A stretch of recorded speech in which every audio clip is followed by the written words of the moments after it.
Bom dia, hoje é 28 de junho de 2024, outra sexta-feira aqui na Faria Lima, e voltamos para mais um Oriz Podcast Macro. Eu sou Carlos Caval e aqui conosco Marcos Demarque, nosso economista-chefe. Tudo bem? Tudo bem, Marcos? Tudo ótimo, e você, Caval? Tudo tranquilo, vamos lá. Na esteira do que comentamos na semana passada, né, enfim, nós temos observado um comportamento até relativamente tranquilo, né, dos mercados americanos, né? Tivemos hoje dados de inflação, mas o foco continua sendo, né, o alto grau de ruído que a gente tem do ponto de vista da condição da política macro aqui no Brasil, num momento que também não é favorável, de uma maneira geral, para mercados emergentes. A gente tem visto aí as moedas latino-americanas com uma performance muito ruim, inclusive juntando-se ao time o México em função da incerteza política, né? O destaque fica essa semana para o nosso Banco Central, a divulgação do comunicado, da ata, melhor dizendo, da reunião do Copom da semana passada, também a divulgação do relatório trimestral de inflação, ontem com a entrevista coletiva, né, do presidente Roberto Campos Neto, diretor Diogo Guilhem, muita novidade do ponto de vista do juro estrutural, do hiato do produto, enfim. Então vamos colocar o nosso foco nesse conjunto de informações divulgado pelo nosso Banco Central, e ao longo da semana a gente continuou a ver aí uma piora, né, dos ativos brasileiros do ponto de vista da taxa de câmbio e da curva de juros, né, que, a meu ver, já está um pouco distanciado, né, da questão da política monetária em si, né, e muito mais dependente aí dos sinais da política fiscal. Mas vamos lá, Marcos, vamos falar, para começar rapidamente, dado da inflação americana hoje, tranquilo, né, e até com um viés um pouco mais benigno, né? Sim, Caval, acho que é esse aspecto inicial que você puxou a conversa, né, de se nos emergentes a situação parece um pouco mais quente, mais acalorada, né, com ativos piorando, não é por conta do cenário externo, né? A gente já teve no começo do mês, lá para o dia 10, a divulgação da inflação de junho nos Estados Unidos, e hoje a gente teve o PCI, que é outro indicador de inflação, né, que tem uma outra construção ali, e novamente, assim como lá no dia 10, trouxe notícias bastante benignas pelo lado da inflação. Para aquilo que interessa, né, o núcleo da inflação acabou variando apenas 0,08 no mês de maio, né, nos Estados Unidos, abaixo do consenso estava por volta de 0,13. Então, aquilo que já se imaginava que ia ser baixo, e de fato foi até mais baixo ainda. Então, eu diria que, se a gente considera o cenário externo, pensando nos ativos domésticos, nos ativos dos mercados emergentes, você tem um vento favorável, na verdade, né? Não era para estar tão ruim se dependesse só do externo. Na verdade, o externo estaria ajudando nesse momento aí os ativos, inclusive no mundo emergente, mas por coisas muito específicas, incluindo o Brasil, as coisas estão na direção contrária, né?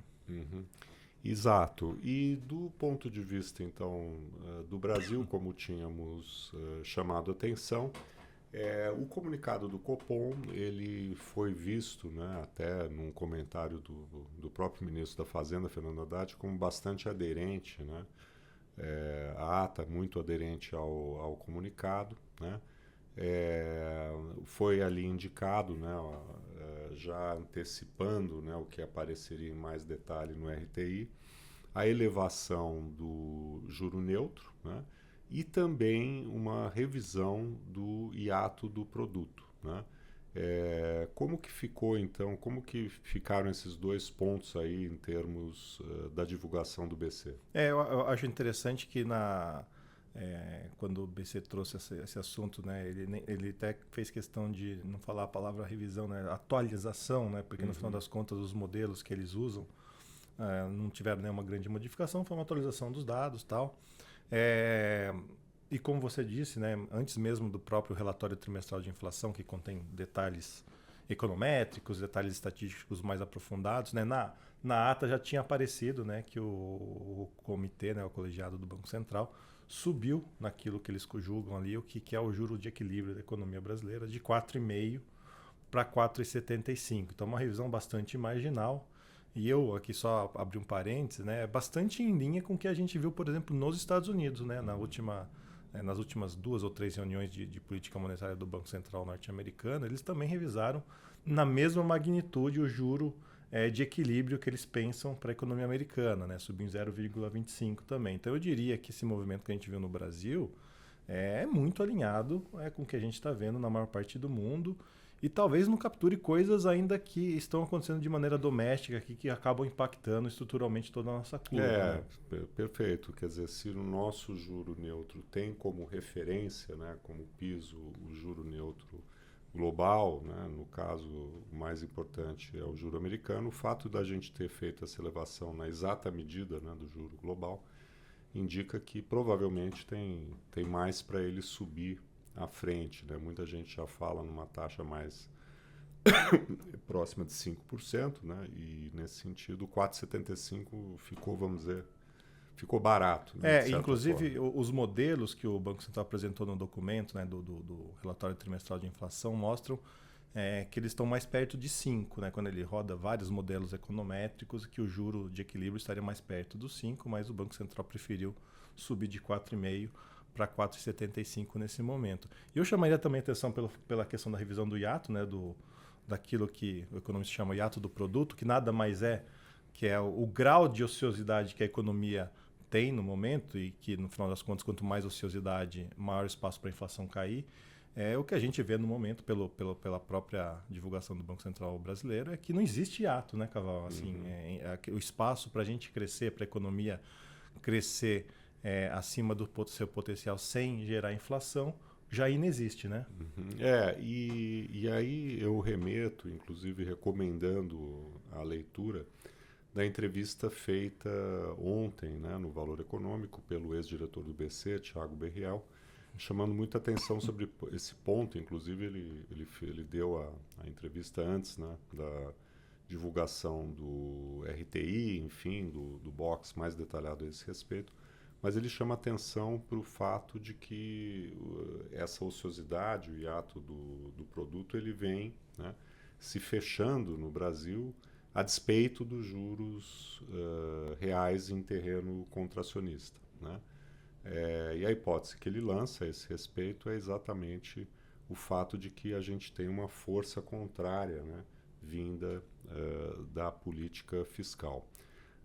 O que isso significa é que o espaço para o Banco Central cair os juros, né, ele está muito mais, né, restrito do que poderia se imaginar, né, na ausência dessa atualização, enfim, do hiato do produto, porque ele está dizendo, olha, eu não tenho mais ociosidade na economia, se ela continuar crescendo, né, eu vou entrar num terreno em que claramente o nível de atividade vai puxar a inflação para cima.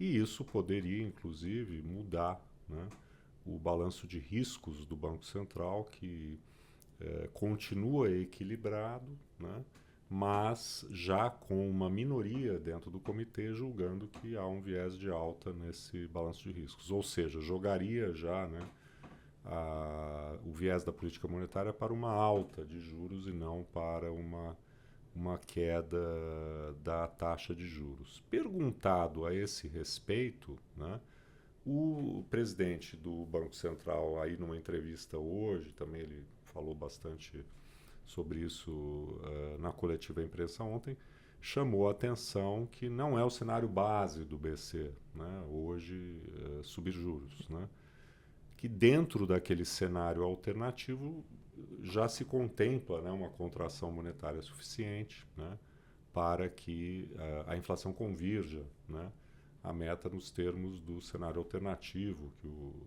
Copom introduziu, né, na reunião da semana passada. Agora, há também aí um ponto importante, né, Marcos, que ele chamou a atenção sobre a dificuldade adicional que a gente vai ter na desinflação dos serviços. Sim, né? sim. Acho que o Banco Central tem enfatizado um ponto que é, faz muito sentido quando a gente olha no detalhe do dado, é que você teve uma desinflação que aconteceu aí nos últimos 1 ano e meio, 2 anos, né, que não só no Brasil, mas no mundo inteiro, que veio na esteira de uma normalização das cadeias produtivas após o Covid, né, também as commodities recuando depois de um período aí que, entre outras coisas, aconteceu a invasão da Ucrânia, né, pela Rússia, alimentos muito elevados. Então, o que o Roberto Campos, né, o Banco Central, chamou a atenção é que você teve uma desaceleração da inflação de bens, uma desaceleração da inflação de alimentos, de algumas commodities, e que isso transbordou para os serviços, ou seja, ajudou a deflacionar, desinflacionar a inflação de serviços. Mas que nesse momento, né, passado esse ajuste das cadeias produtivas, da inflação de alimentos, a dinâmica da inflação de serviços fica muito mais dependente da dinâmica do mercado de trabalho. E nesse sentido, né, Caval, hoje, né, após o próprio relatório de inflação, após a ata do Copom, tivemos mais um conjunto de dados aqui no Brasil, né, saíram os dados do desemprego referente ao trimestre terminado em maio, e de fato tivemos mais uma informação mostrando que o desemprego segue caindo, o emprego continua sendo gerado, mesmo já considerando ali alguma perda de ocupação no Rio Grande do Sul pelo que aconteceu em maio, né? Mas ainda assim continuamos a renda agregada, massa salarial real subindo, desemprego caindo, ocupação em alta. Então tudo isso ainda joga na direção de uma cautela muito importante no que tange a dinâmica da inflação de serviços, né? Um hiato do produto que na visão do Banco Central está ali zerado, ou seja, não tem ociosidade, mas, né, fica aí cada vez mais a ideia de que talvez a gente esteja até passando desse ponto, né, de que você, na verdade, esteja operando acima da capacidade máxima da economia. Né? Pois é. Há pelo menos uma sensação, né, tendo em vista o comportamento em particular do mercado de trabalho, né, enfim, anedóticos, né, que a gente sabe aí de dificuldades na construção civil, com mão de obra, enfim, que a gente está de fato, né, num ritmo de atividade incompatível aí com a desinflação, né?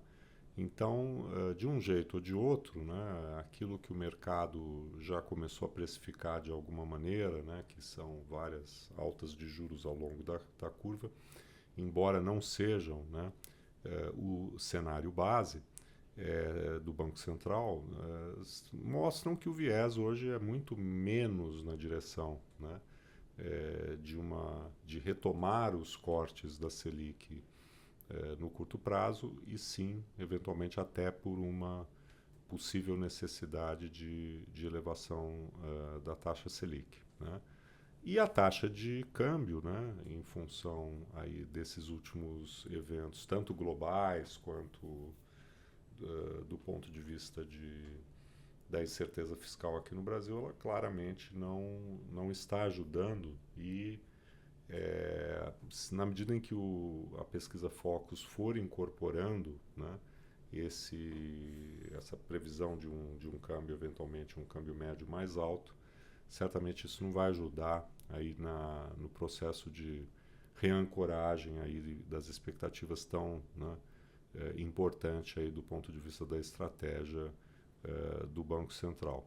E nós temos visto aí um quadro global de dólar forte, né? Inclusive até por conta de um evento político que vai ocorrer agora no fim de semana, as eleições na França, né? E incertezas eleitorais que, como nos referimos, atingiram aí o peso mexicano e estão gerando esse mau humor aí adicional com os Tem a moeda japonesa também, né, que está flertando aí com níveis só vistos aí várias décadas atrás, né? Então, de fato, você tem uma confluência de fatores, né, que jogam o dólar mais para cima globalmente, que parece, né, o que tudo indica, não deve sair de cena tão cedo, né? Acho que a sensação que acaba ficando é isso, e fora os nossos problemas tradicionais de países emergentes. Né? E para encerrar, acho que vale a pena, né, sempre repetir aquilo que é o principal fator aí gerador da incerteza, que é a trajetória fiscal, né? Há muita dúvida, né? Hoje mesmo tivemos os dados divulgados aí pelo Banco Central com relação ao déficit primário do mês de maio, né? Um pouco acima do esperado, um valor muito elevado, né? 62 bilhões de reais, né? E no acumulado do ano, finalmente, a gente já está aí com um pequeno déficit primário, né? Foi anulada, vamos dizer, a gordura que vinha dos meses anteriores, né? E a expectativa agora fica muito para o relatório bimestral que o governo vai divulgar daqui a 3 semanas, em julho, né?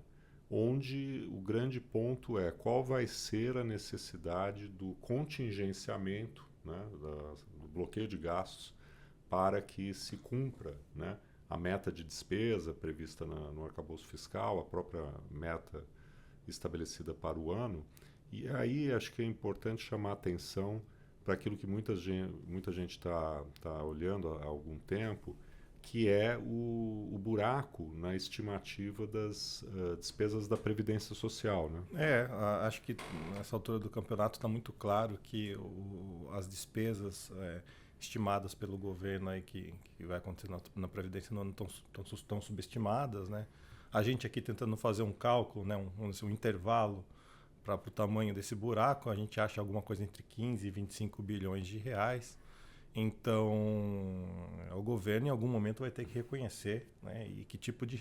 O importante, na verdade, sabendo que isso vai acontecer, meio que inevitável, né, diante dessa informação, qual que vai ser, né, a atitude do governo. Porque, por exemplo, né, Caval, como a gente estava conversando nesses últimos dias, né, uma das principais medidas de ajuste fiscal que a equipe econômica se propôs a fazer, né, tentar buscar, né, mostrou arrecadação zero até agora, né, e sendo que a estimativa era coisa de dezenas de bilhões de reais, né?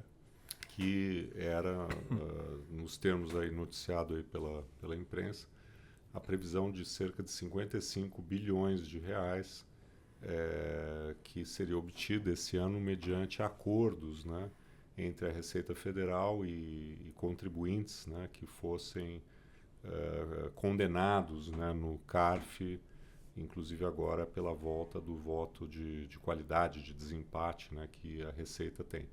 E a Receita reconheceu essa semana, depois de um bom tempo em que os dados não vinham sendo divulgados, né, que por enquanto a receita esperada, né, da adesão a esse tipo de acordo é zero, né? Então a expectativa de 55 bilhões ela estaria sendo, vamos dizer, totalmente frustrada até aqui, né? Mostrando aí o que muitos já vinham apontando, o irrealismo também das expectativas de receita, nesse caso, superestimadas. Mas, enfim, ficamos por aqui nessa sexta-feira e agradecemos aí novamente a participação de todas e todas, desejando mais uma vez um bom fim de semana. Ótimo final a todos.